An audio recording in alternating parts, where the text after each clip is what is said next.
Okay, so now let's try and solve a few problems from exercise 4.5, and I want you guys to try and solve all the problems from 1, 2, and 3. I'm going to show you some of the problem to give you guys some idea about how to approach the problem, and you should be able to do the rest. So for number 1, we have A equal to this. B is a column matrix. What did I just do?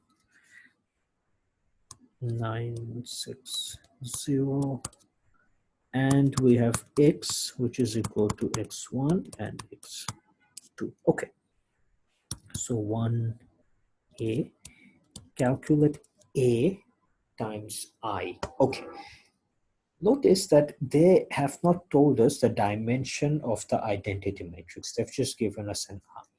Okay, so how can we do this?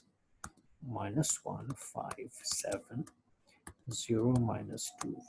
Now we are going to multiply this 2 by 3 matrix with an identity matrix, but we do not know the dimension of the identity matrix. What we do know is that the number of columns of this is 3.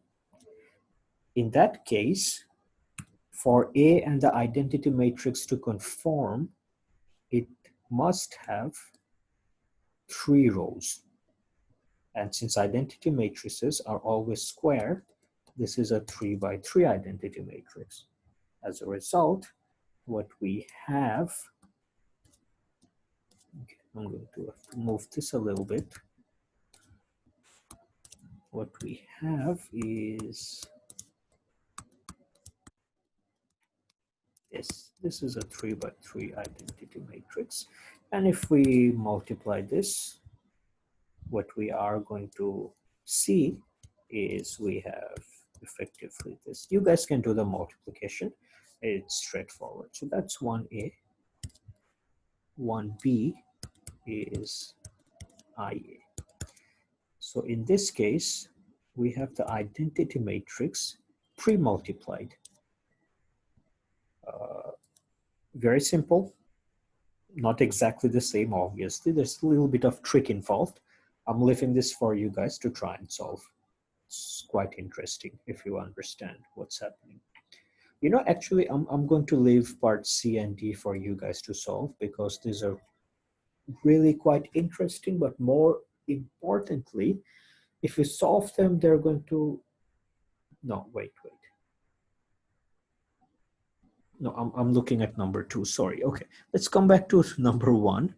Okay, so we've done 1A, which is fine, 1B, which is fine. Okay, no, I was looking at the same thing. So I'm going to leave B, C, and D for you guys to solve. And if you can't solve them, it just means that your understanding of matrix is as strong as it needs to be. Okay, number 2, let's see. AB, AIB, XIB, distance insertion.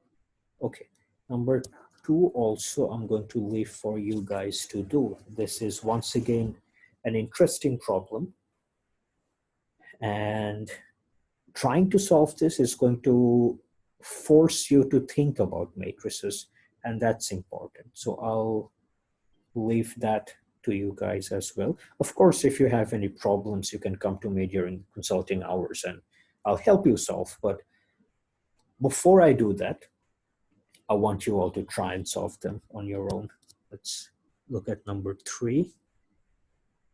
3 is also interesting. I'll do the first one. What is the dimension of the null matrix resulting from each of the following? So we have matrix A, and we are pre-multiplying by a 5 by 2 null matrix. Okay, a 5 by 2 null matrix, which means 5 rows and 2 columns.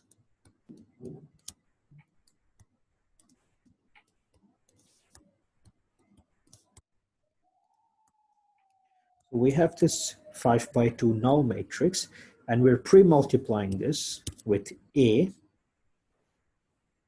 which gives us another null matrix, whatever the dimension is.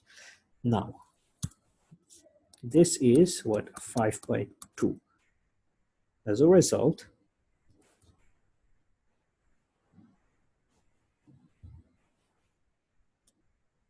are we taking this A? Okay, so we're taking A from question 1. So in question 1, the dimension of A was how much? 2 by 3. So if we multiply A with a null matrix, remember when we multiply anything with a null matrix, the answer is a null matrix. The question is, what will the dimension be? Now, first thing is to verify whether or not we can multiply. We can, because we have 2 and 2. So they conform. And the question of dimension of the resulting matrix, it's going to be a 5 by 3 null matrix.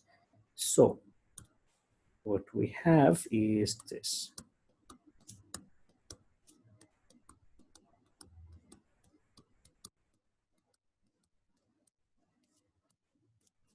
This is a 5 by 3 null matrix.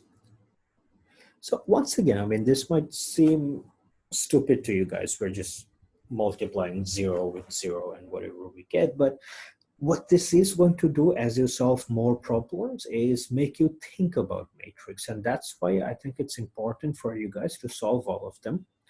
So I'm not going to do any more from, what is this, 4.5. It's up to you guys to try and solve all of these problems.